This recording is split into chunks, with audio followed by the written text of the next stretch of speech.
Hello, dear story lovers. At the amount of 1,000 subscribers, I will post a huge series of special stories for you. Subscribe now. In the quaint town of Wendale, tucked away amidst undulating hills and lush forests, 12-year-old Toby Grayson found solace in solitude, exploring the edges of his known world. With an insatiable curiosity and an adventurous spirit, Toby was often seen venturing into areas where the maps of his textbooks dared not mark. On a particularly crisp autumn evening, Toby set out to chase what appeared to be an unusually bright and flickering firefly. His feet, clad in well-worn sneakers, crunched through the fallen leaves as he navigated deeper into the forest than he had ever dared before.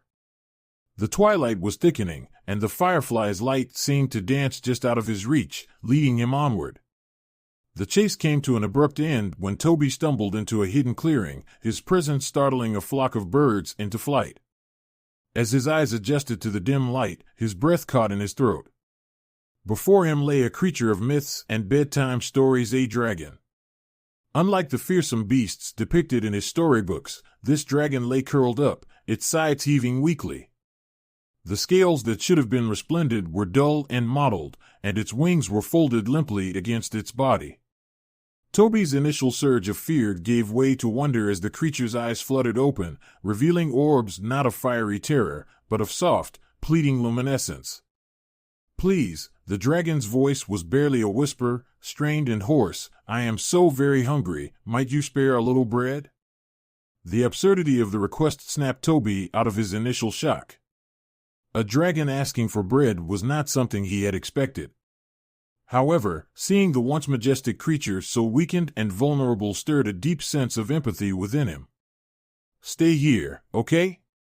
I'll be right back," Toby called over his shoulder as he dashed back through the woods, driven by a newfound purpose.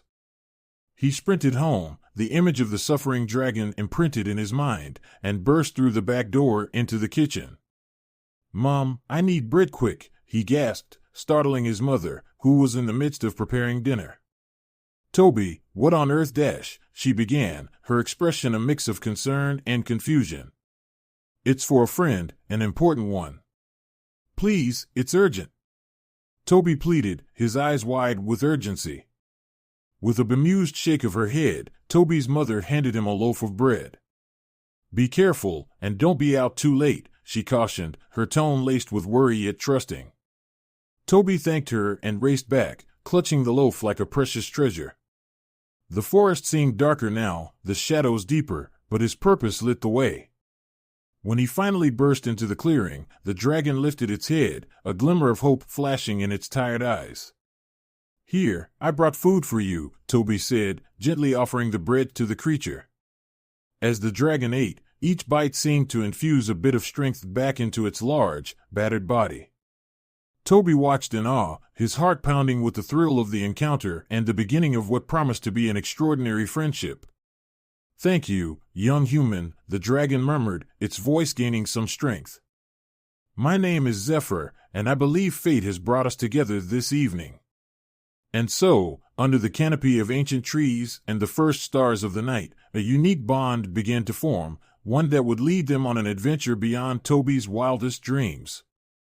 Over the next few days, Toby's routine took on a new rhythm. Every afternoon, after school, he would rush home, grab some food, often more than just bread, and head back to the clearing to meet Zephyr. With each visit, the dragon seemed to regain a bit more strength and vitality, its scales shimmering a bit brighter under the sun's touch. Zephyr was a magnificent sight, larger than any vehicle Toby had ever seen, with wings that could cast the entire clearing into shadow. As Zephyr healed, he began to share stories of his travels between the stars, of planets with skies that were green and oceans that were pink. Toby listened, enraptured, as he imagined galaxies spun with colors and creatures beyond Earth's imagining. Zephyr spoke of his own planet, Draconis, a place where dragons soared freely through vast, open skies and where peace had reigned for millennia. "I was exploring, driven by my curiosity about the universe," Zephyr explained one afternoon, his voice a deep rumble that seemed to echo off the surrounding trees. "But a malfunction in my ship's navigation system brought me crashing down here. Your Earth's atmosphere is harsh on my kind. Why bread, though? Toby asked during one of his visits, genuinely curious about the dragon's unusual request that first night. Zephyr chuckled, a sound like the rumbling of distant thunder. Bread, in its basic form, contains elements beneficial to many life forms in the cosmos. It was enough to sustain me temporarily until I could recover my strength. As they spent time together, Toby came to understand the gravity of Zephyr's situation. The dragon was stranded, far from home, and without hope of returning unless he could repair his ship. Moved by his new friend's plight, Toby offered to help. "Show me where your ship is. Maybe there's something I can do." Grateful for the offer, Zephyr led Toby through a dense part of the forest to a hidden ravine. There, half buried under vines and foliage, lay the remnants of Zephyr's ship, a sleek, metallic structure, unlike anything Toby had ever seen. It's powered by crystals that resonate with specific frequencies. The crash damaged the primary control crystal, Zephyr explained, pointing to a compartment that was cracked open, its contents shimmering faintly. "I know where we might find something similar," Toby exclaimed, thinking of the quartz crystals he had seen in the science lab at school. "They might not be the same, but maybe they could work." Zephyr considered this with a tilt of his head. "It's a start. Let's try." Over the next few weeks, Toby and Zephyr worked together on the ship. Toby learned to identify and replace damaged components under Zephyr's guidance, using materials scavenged from around the town. Old electronics, spare parts from the junkyard, and several trips to the science lab after school, all these efforts brought them closer to getting Zephyr back into the sky. Their friendship deepened during these sessions, built on mutual respect and a shared goal. Zephyr, in turn, taught Toby about the physics of interstellar travel and the biology of different starborn species. Each story filled Toby with a growing desire to see the universe through the eyes of his dragon friend, to experience the vastness of space and the myriad forms of life it held. As they worked side by side under the canopy of the Earth's flora, a true partnership formed, one of a boy with dreams as vast as the sky and a dragon from beyond the stars, each teaching the other about their wildly different worlds. With each passing day, the alien craft that lay hidden in the forest's embrace began to resemble less of a wreck and more of a vessel capable of piercing the heavens. Toby and Zephyr had managed to patch up the structural damages with metal plates and wiring salvaged from old appliances. The biggest challenge, however, remained the control crystal that was vital for navigation. It was a cool evening when Toby brought a handful of quartz crystals from the science lab, their surfaces catching the fading light. "Let's see if these can do the trick," he said, his voice a mix of hope and uncertainty. Zephyr examined the quartz with a critical eye, then nodded slowly. "These are not perfect, but they resonate with a frequency that might just work. It's worth a try." They spent hours carefully integrating the quartz into the ship's control panel. Zephyr instructed Toby on how to align the crystals with the ship's energy circuit, a task that required precision and patience. As they worked, Zephyr shared more about the technology of his people, how it harmonized with the natural energies of the universe, something humans were only beginning to scratch the surface of. Finally, with the last crystal set in place, they stepped back. Zephyr's clawed hand hovered over the control panel, hesitating. "If this works, the ship will power up, and we can test the navigation systems."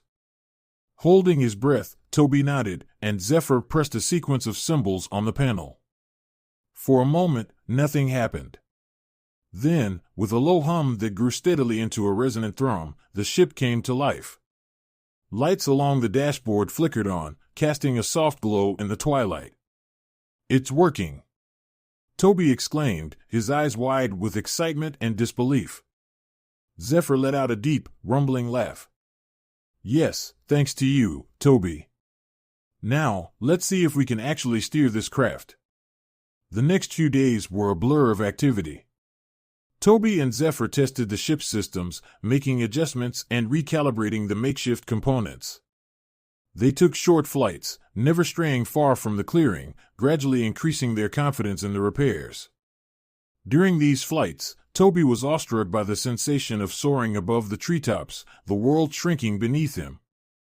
Zephyr seemed rejuvenated by the ability to fly again, even if it was just within the confines of Earth's atmosphere. One evening, as they sat in the cockpit, looking out at the stars that were just beginning to prick the night sky, Toby asked a question that had been on his mind. "Zephyr, why did you ask for help? You could have taken the ship and left without telling me." Zephyr turned to him, his eyes reflecting the starlight. "Toby, when I crashed, I was prepared to end my journey here, stranded on a foreign planet. But your kindness, your willingness to help a stranger, reminded me of the values my people cherish: unity, compassion, and curiosity. You didn't just repair my ship, you restored my spirit." Toby felt a warmth spread through his chest. He had started this adventure hoping to help a stranded creature, but along the way, he had gained a friend and a deeper understanding of the universe. "Now," Zephyr continued, "there's one more thing I need to ask of you." His tone was serious, and Toby listened intently. "I have seen your potential, your desire to learn and explore. I invite you to join me, to see the cosmos and experience the wonders I have spoken of." The offer hung in the air, vast and daunting, yet sparkling with possibility. Toby knew this decision would change his life forever. As he looked at Zephyr, then out at the stars twinkling like distant promises, he realized that his answer had been forming from the moment he first saw the dragon in the clearing. "Yes," Toby said, his voice steady. "Let's explore the stars together." And with those words, the final preparations began for a journey that would take them beyond the familiar skies of Earth, into the boundless realms of space.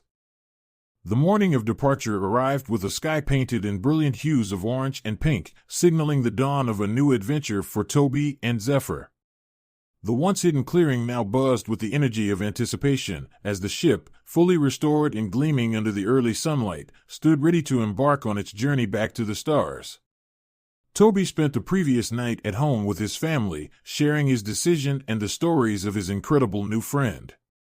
His parents, while anxious, recognized the brightness in Toby's eyes that spoke of dreams and curiosity too vast for their small town to contain.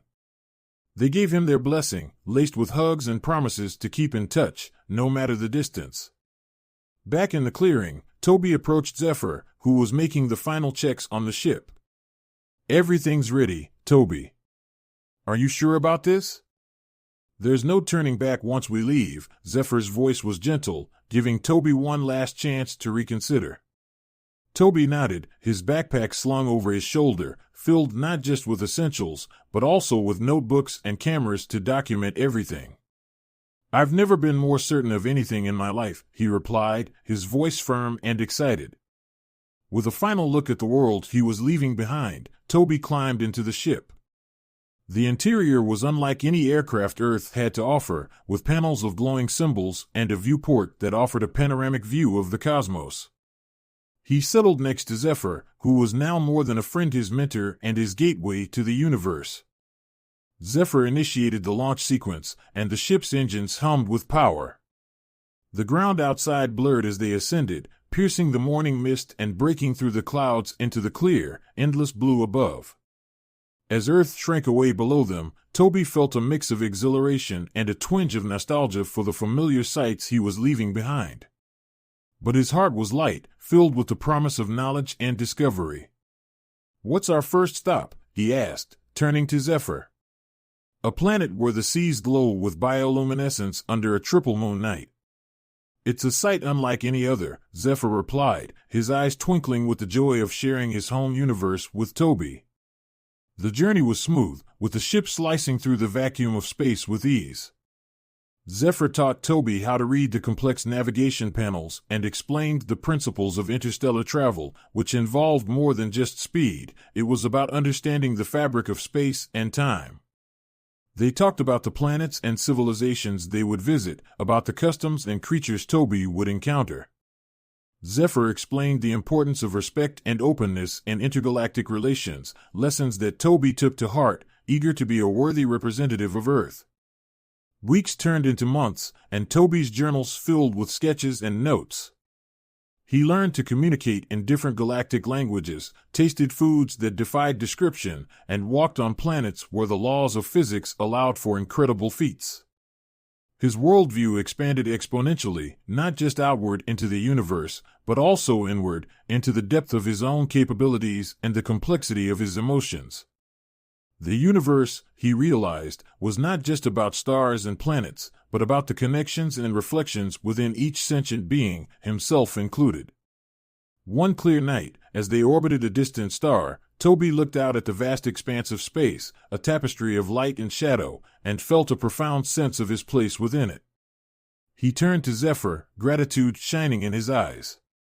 "Thank you for this, for all of it. I never knew how big the world really was until now." Zephyr nodded, his gaze affectionate and proud. "The universe has much to teach us, Toby. And you are an excellent student." Together, they continued their journey, a boy from Earth and a dragon from Draconis, traveling side by side through the cosmos, each teaching the other about their worlds, their dreams, and